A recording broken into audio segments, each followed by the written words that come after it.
வீடியோக்குள்ளே போகிறதுக்கு முன்னாடி நம்ம ராமச்சந்திரன் துர்கா என் யூடியூப் சேனல் சப்ஸ்கிரைப் பண்ணிக்கோங்க, பெல் பட்டனையும் கிளிக் பண்ணிக்கோங்க. மேலும் இந்த பதிவு பிடிச்சிருந்தால் லைக் பண்ணுங்கள், ஷேர் பண்ணுங்கள், கமெண்ட் பண்ணுங்கள். நன்றி.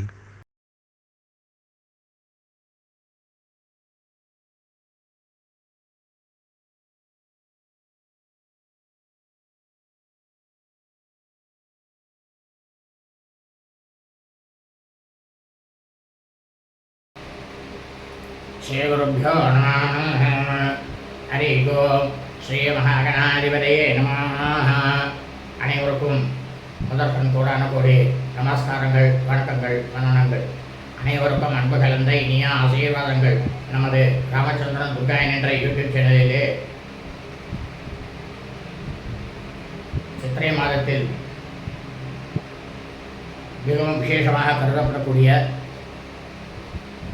சித்ரா பௌர்ணமி. இந்த சித்ரா பௌர்ணமி என்று சித்திரகுப்த பூஜையை பற்றியால் பதிவிட இருக்கின்றோம் என்று அடியனுடைய அனைத்து அன்பு இதயங்கள் மெய்யொன்றுகள் அனைவருக்கும் அன்புடன் தெரிவித்துக் கொள்கின்றோம். ஸ்ரீராமஜெயம். சித்ரா பௌர்ணமி சித்திரகுப்தன் பூஜை 2026 பற்றிய முழு விளக்கம். பராபவ வருஷம் சித்திரை மாதம் 11/1/1127 நாள் 1/5/2026 வெள்ளிக்கிழமை அன்றைய தினம் சித்ரா பௌர்ணமி, சித்திரகுப்தன் பூஜை. அதாவது வேத தர்மசாஸ்திரத்தில் என்ன சொல்லியிருக்கு தர்மசாஸ்திரத்தில் அப்படின்னா, கலியுகம் மட்டுமல்ல, இந்த யுகங்களானது ஆரம்பிக்கும் பொழுதே இந்த சித்திரகுப்தனாகப்பட்டவர் யார், நாம் அவரை எப்படி கண்டுபிடிப்பது, அதாவது கிருதயுகமாக இருக்கட்டும், அதுக்கப்புறமா வந்த திரேதாயுகம், அதுக்கப்புறம் வந்த துவாபர யுகம், அதுக்கப்புறம் இப்போ நடக்கிற கலியுகம். இந்த 4 யுகங்களிலுமே என்ன சொல்லப்பட்டிருக்கு அப்படின்னா, வேதம் படித்த பண்டிதர்கள், அவர்களே வேத தர்ம சாஸ்திரமும் நன்றாக அறிந்த பிராமணன், அந்த பிராமண வர்ணக்காரர்களில் இருக்கக்கூடியவர்கள் மட்டும்தான் சித்திரகுப்தனாக வரிக்க முடியும். அவர்கள் தான் சித்திரகுப்தன் கலியுகத்தில். ஏன் கலியுகத்தில் மட்டும் அந்த யுகங்கள் எல்லாத்துலேயுமே அவதான் அப்படின்னுட்டு தர்மசாஸ்திரத்தில் சொல்லியிருக்கான். இந்த வீடியோ பதிவானது சித்ரா பௌர்ணமி சித்திரகுப்த பூஜை அன்றைய தினத்தில் நாம் அனைவரும் எதையெல்லாம் செய்ய வேண்டும் என்பதை பற்றிய முழு விளக்கம் தான் இந்த வீடியோ பதிவு. ஆகவே அடியனுடைய அனைத்து அன்பு இதயங்களும் மெய்யொன்றுகளும் இந்த வீடியோ பதிவினை ஆரம்ப முதல் கடைசி வரை முழுவதுமாக பார்த்து என் நன்னாளில் அதன் பிரகாரம் கடைபிடித்துக் கொண்டு வேதம் படித்த வேத தர்மசாஸ்திரம் தெரிந்த பிராமணரை ஸ்ரீ சித்திரகுப்தராக வரித்து அவரை ஆவாகனம் செய்து நினைத்து கொண்டு அவருடைய பரிபூர்ண கிருபா கடாட்சமானதும் பரிபூர்ண ஆசியையும் தாங்களும் தங்கள் குடும்பத்தை சார்ந்தவர்களுக்கும் பெற்று அனைவரும் மிக மிக க்ஷேமமாகவும் சௌக்கியமாகவும் சகல ஐஸ்வர்யத்துடனும் சத்சந்தான பாக்கியத்துடனும் இருக்க வேண்டுமாய் அன்புடன் கேட்டுக்கொள்கின்றேன்.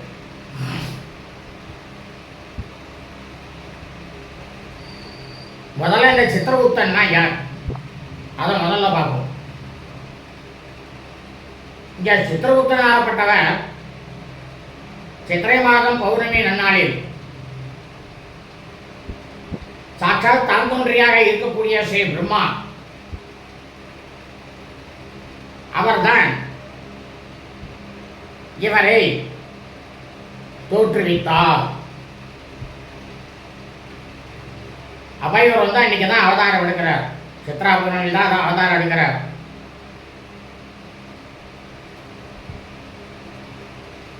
இந்த இவர் பிரம்மாவுடைய புதல்வர், பிராமணர். இவர் எப்படின்னாக்கா பிறவிலேயே ஞானம் உள்ளவர்.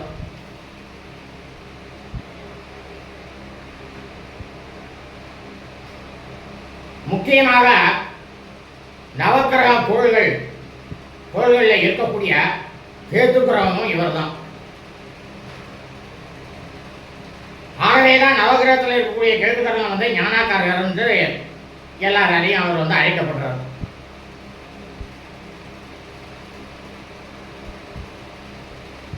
இந்த சித்திரகுப்தன் இருக்காரு, இவருடைய பணி என்ன தெரியுமா? இந்த பிரபஞ்சம் முழுவதுமே, பூலோகம் முழுவதும் உயிர் பிராணிகளாக பிறந்த சகல ஜீவராசிகளுக்கும், உயிர் பிராணிகளாக பிறந்த மனித பிறவிகள் அனைவருக்கும் தினந்தோறும் அவரவர்கள் செய்யக்கூடிய பாப்ப புண்ணிய கர்மாக்களை கணக்கில் எழுதுவதுதான் இவரோட வேலை. நாம ஒவ்வொரு நாளும் ஒவ்வொரு நொடியும் என்ன செய்யறோம் அது அத்தனையும் நிச்சயமா எழுதுவார். ஆனா அவரெல்லாம் நாங்க பார்த்ததே இல்லை, ஏன்னா இப்படி வந்து புரடா விட்டுருக்கீங்க, இந்த மாதிரிலாம் பொய் சொல்றீங்க அப்படின்னு உங்களுக்கு தோணலாம். இதே பிரம்மாவாகப்பட்டவர் தான் சாட்சாத்து பரமேஸ்வரரும் யமதர்மராஜன் போய் கேட்கிறார், எனக்கு அவருடைய கணக்குகள்லாம் பார்க்க முடியல, அதுக்கு யாராவது ஒருத்தர் வந்து எனக்கு நியமனம் பண்ணுங்க பரமேஸ்வரா அப்படின்ட்டு யமதர்மராஜன் கேட்கிறார். அப்ப யமதர்மராஜன் கேட்கும் பொழுது பிரம்மாவும் பரமேஸ்வரனும் என்ன பண்றா, சித்திரகுப்தனை நியமிக்கிறா.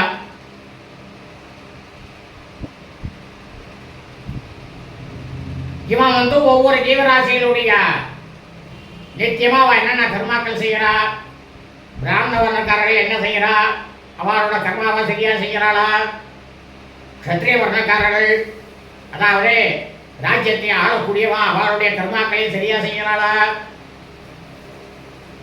வைசிய வர்ணக்காரர்கள் இந்த வியாபாரம் செய்யக்கூடியவா நியாயமான ஒரு முறையில அவன் வியாபாரம் செஞ்சுட்டு இருக்காளா,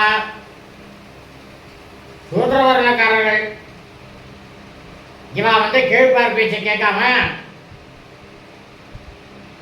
இந்த 3 வர்ணக்காரர்களுக்கும் என்ன உண்டோ அதை வந்து சகாயம் பண்ணிட்டு இருக்காளா இல்ல வேற எப்படி இருக்கா அப்படின்ற இந்த மனித பிறவியில் இருக்கக்கூடிய இந்த 4 வர்ணக்காரர்கள் செய்யக்கூடிய அனைத்து செயல்களையும்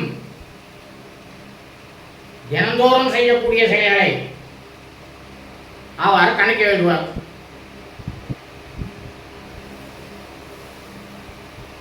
அதாவது இந்த பூலோகத்தில் ஜனனம் எடுத்த சகல ஜீவராசிகளும் உயிர் பிராணிகளாக இருக்கக்கூடிய எல்லாத்துக்குமே ஜனனம் ஒன்று இருந்தால் மரணம் உண்டு. அது புழு பூச்சி விலங்கினங்கள் மரம் செடி கொடி எல்லாத்துக்கும் உண்டு. அதே போலதான் மனிதனுக்கும் ஜனனம் எடுத்தால் மரணம் நிச்சயம்.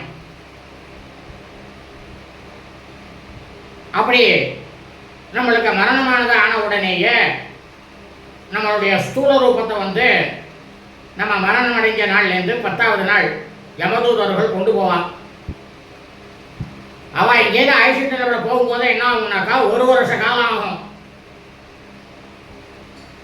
இப்போ ஒரு எடுத்துக்காட்டுக்கு சொல்கிறோம், உங்களுக்கு இந்த பராப வருஷம் சித்திர மாதம் ஒருத்தர் வந்து போயிடுறான்னு வச்சுக்கோ, அடுத்தது இருக்கக்கூடிய கீழக வருஷத்துல தான் போவான். பிரஜபதி வருஷத்தில் போவான், அடுத்த வருஷம் போவான் சித்திர மாதம். இல்லை இந்த விஸ்வாச வருஷம் பங்குனி மாதம் ஒருத்தர் தவறி போயிட்டான், அவன் வந்து இந்த பராப வருஷம் பங்குனி மாதம் தான் போவான். அந்த 1 வருட காலம் வரைக்கும் இந்த யமதூதர்கள் அவளை அழைச்சிட்டு போவான், அந்த ஸ்தூல ரூபத்தை அழைச்சிட்டு போவான்.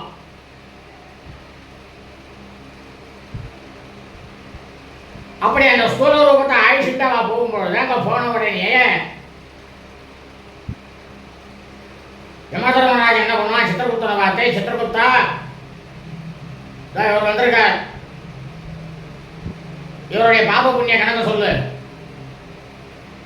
இவன் பாவம் பண்ணிருக்கானா புண்ணியம் பண்ணிருக்கானா.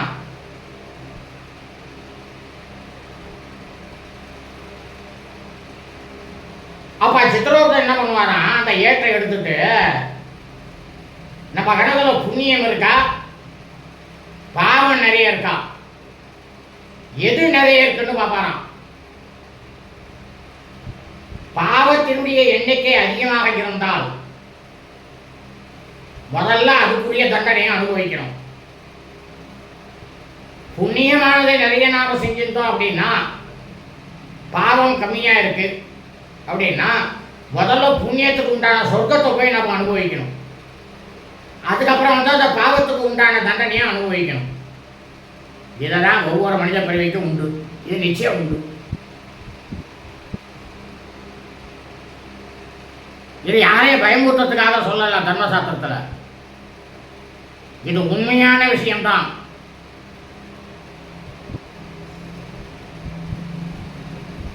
அப்போ இத சித்ரகுப்தன் சொல்ற பரமேஸ்வரன்ட்ட, பரமேஸ்வரரே, எனக்கு எழுதி எழுதி கையெல்லாம் வலிக்கிறது, நித்தியமும் எழுதி. நான் இந்த தான் தோன்றியா இருக்கக்கூடிய என்னுடைய தகப்பனார் பிரம்மாவினால் நான் உருவாக்கப்பட்டேன் இல்லையா? சித்திரை மாதம் பௌர்ணமி, அந்த சித்திரை மாதம் பௌர்ணமி ஜனனம் எடுத்த அந்த நாள் ஒரு நாளாவது எனக்கு லீவு கொடுங்கோ.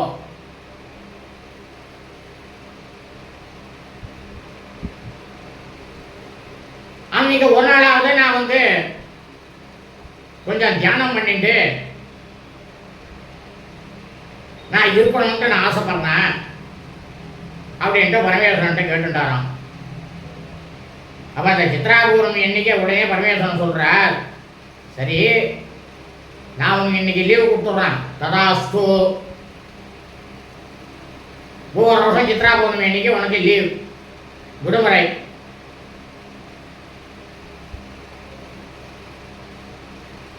அப்ப அன்னைக்கு வந்து இந்த சித்திரகுப்தனாகப்பட்டவர் நம்மளுடைய பாப்ப புண்ணிய கணக்குகளை எழுத மாட்டார். உண்மைதான்.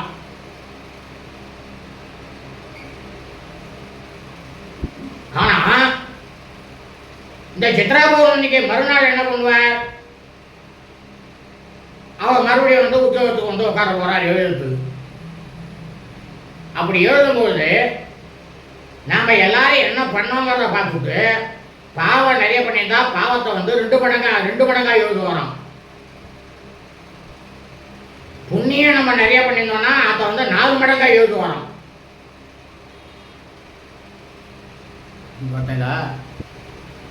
பாப்ப கணக்க சித்ரா பௌர்ணமி என்று நாம் செய்யக்கூடிய பாப்ப கணக்குகளை 2 மடங்காகவும், புண்ணியம் செய்யக்கூடிய அந்த புண்ணிய கணக்குகளை 4 மடங்காகவும் எழுதுவார்.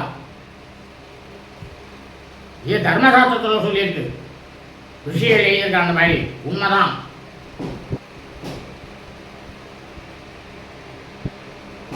சரி, அன்னைக்கு நாம எல்லாரும் என்ன பண்ணணும்?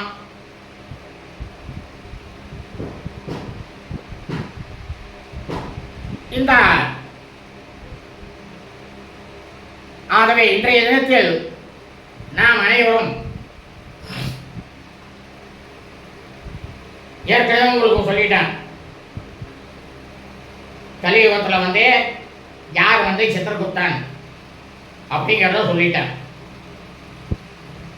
அதன் பிரகாரம் தாங்க ஞாபகத்தில், அது எல்லா பிராமணனும் கிடையாது, பிராமண வர்ணங்களில் இருக்கக்கூடிய அனைவரும் கிடையாது. இதை நன்றாக புரிந்து கொள்ளுங்கள். வேதம் படித்து தர்மசாஸ்திரத்தை அந்தந்த வர்ணக்காரர்களுக்கு இருக்கக்கூடியதை எடுத்துரைத்து யார் ஒருவர் இருக்கின்றாரோ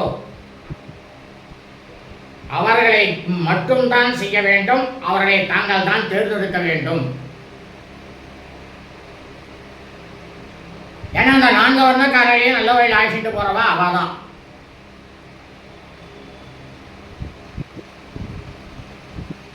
அப்படி உங்கள் அருகாமையில் வேதம் படித்த பிராமணர், வேதம் சாஸ்திர பிராமணரை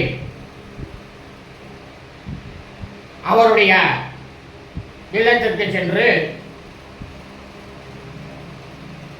கிரகத்துக்கு போங்க, போயிட்டு அவரை சித்திரகுப்தராக வரித்து, அதாவது அவருக்கு வந்து அக்ஷதையை போட்டு மஞ்சள் அக்ஷதையை போட்டு ஆவாகனம் செஞ்சு அவருக்கு தங்களால் இயன்ற அளவு நீங்க இவ்வளவுதான் கொடுங்க அவ்வளவுதான் கொடுங்கன்ட்டு யாரையும் நிர்பந்தப்படுத்தவில்லை. அவா சக்திக்கு உள்ளதை மட்டும் செய்யுங்க, கடனை வாங்கி செய்யாதீங்க. அது சுவாமிக்கே இருந்தாலும் சரி, மற்ற எந்த ஒரு விஷயங்களா இருந்தாலும் சரி, நம்ம கையில என்ன இருக்கோ அதுக்கு மட்டும்தான் செய்யணும்னு சொல்லிருக்க தர்மசாஸ்திரம். கடனை வாங்கி நீ ஒரு தர்மத்தை செய்யணும் சொல்லல, இறைவனுக்கே செய்யணும் சொல்லல, செய்யாதன் தான் சொல்லியிருக்கு. கடனை வாங்கி நீ எனக்கு செய்யாதன் தான் சொல்லியிருக்கு.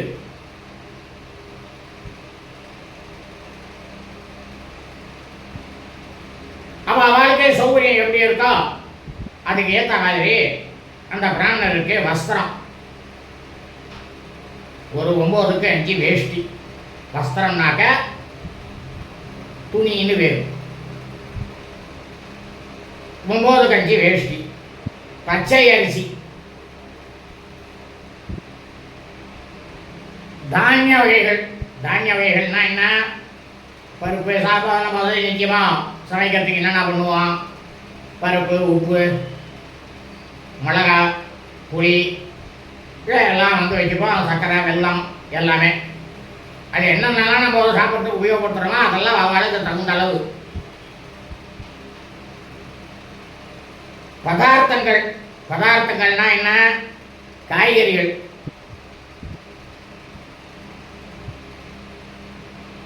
முக்கியமாக அவருக்கு வந்து என்னன்னாக்கா ஒரு நோட்டு. இப்போ வந்து என்னன்னாக்கா ஏடெல்லாம் இப்போ கிடையாது, வாழையெல்லாம் கிடையாது. இதெல்லாம் ஒரு காலத்தில் கொடுத்தா நானே வாங்கியிருக்கேன் 50 வருஷத்துக்கு முன்ன. பணம் ஓலையை கொடுத்து எழுதுறதுக்கு ஒரு வெள்ளியில் வந்து இது கொடுப்பான். இதை வந்து ரெட்டியார்கள் வந்து மாம்பழத்தில் செஞ்சிருந்தா உண்மையிலே இன்றைக்கே செய்கிறா. அப்போ அந்த ரெட்டியார் வீட்டில் போயிட்டு நான் போய் வாங்கியிருக்கேன். இதை 50 வருஷத்துக்கு முன் கதையை சொல்கிறேன்.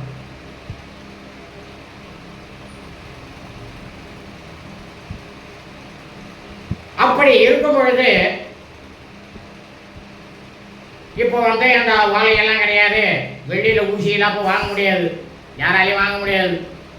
பணம் ஓலை வேணால் கிடைக்கும், ஆனால் வெள்ளி ஊசி வாங்கி தர முடியாது யாராலையும். ஒரு நோட்டு புஸ்தகத்தையும்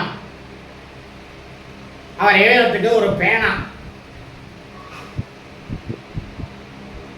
அதையும் வாங்கி கொடுத்து வெத்தலை, பாக்கு, பழம், முழு தேங்காய் அவள் வளர முடிஞ்ச அளவுக்கு தட்சணை, அந்த தட்சணையை அதில் வைத்து அந்த பிராமணர்கிட்ட கொடுத்து அவரோட திருப்பாதங்களில் சாஷ்டாங்கமாக விழுந்து நமஸ்காரம் பண்ணிக்கணும். இந்த மாதிரி நீங்கள் நமஸ்காரம் செய்வதனால என்ன தெரியுமா? நாம எல்லாருக்கும் முன்னாலே எடுத்த 3 பிறவிகளில் இருக்கக்கூடிய பாபங்கள், நாம செஞ்ச பாவம் மொத்தமும் ஓரளவுக்கு நீங்கி, அதாவது இவ்வளவுதான் பாவம் நீங்குமா.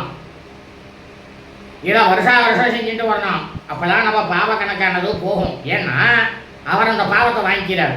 இதெல்லாம் தர்மசாஸ்திரமே சொல்றது. உங்களோட பாவத்தை மொத்தத்தையும் அந்த பிராமணன் வாங்கிக்கிறார். அதே சமயம் தாங்கள் செய்த புண்ணியமானது 2 மடங்காக அதிகரிக்கலாம். நீங்க செஞ்ச புண்ணியம் வந்து இந்த மாதிரி அந்த சித்திரகுப்தனா வரிச்சு அந்த பிராமணனுக்கு கொடுக்கறதுனால என்ன ஆகுதுனாக்கா உங்களுக்கு வந்து புண்ணிய கணக்கானது 2 மடங்கு அதிகரிக்கலாம்.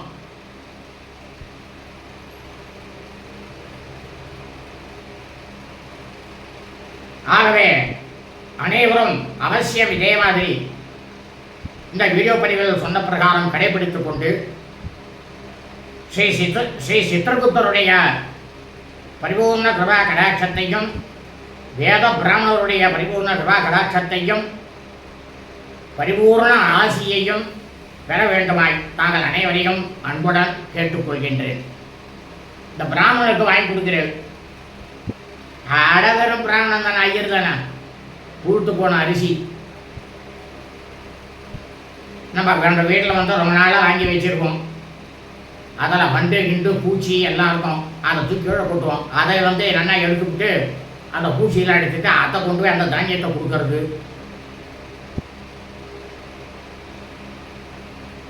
நல்லா வாடி வதங்கி போன காய்கறியை கொண்டு போய் வாங்கி கொடுக்கறது.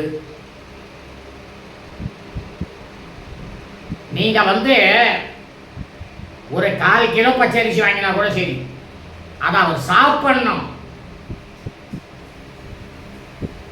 அதை செஞ்சு அவர் சாப்பிடணும். எந்த ஒரு பொருளை நீங்கள் வாங்கி கொடுத்தாலும் அவர் சாப்பிடணும். ஏன்னா பிராமணன் போஜன பிரியன்னு சொல்லியிருக்கு தர்மசாஸ்திரத்திலேயே. பிராமணனுக்கு அந்த மாதிரி போஜனத்தை போடுறதுனால என்னன்னாக்க நம்மளுடைய பாப்பங்கள் நிச்சயமாக அகலும். நல்ல பொருளாக வாங்கி கொடுக்கணும். அது உபயோகமற்ற பொருளாக இருக்கு. ஆனால் அவருக்கு என்ன தெரிய போகுது, ஏதோ இவர் பாட்டுக்கு வீடியோவில் சொல்லிவிட்டார் செய்ய சொல்லி, யாராவது சொன்னதுனால போய் செய்வோமே அப்படின்னு உபயோகப்படாத பொருளாக வாங்கி கொண்டே கொடுத்தேன்னா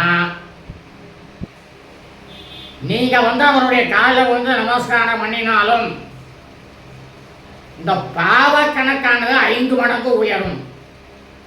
பார்த்துங்க,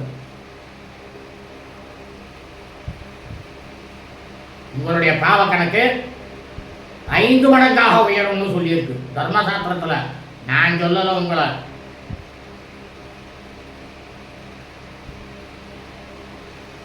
அதனால ஒரு பிராமணனுக்கு நீங்க கொடுக்கிற வேதம் படிச்ச வேத தர்மசாஸ்திரம் அறிந்த பிராமணனாக இருக்கணும். அப்படி இருக்கிறவருக்கு நீங்க கொடுக்குறேன்னா அந்த பொருளை அவர் வந்து வச்சுட்டு அவர் ஆகாரம் பண்ணணும், அவர் சாப்பிடணும், நல்லா இருக்கணும், அவர் வயிறு திருப்தி ஆகணும். அப்பத்தான் அவர்களுடைய பாவங்கள் விலகும்னு சொல்லியிருக்கு.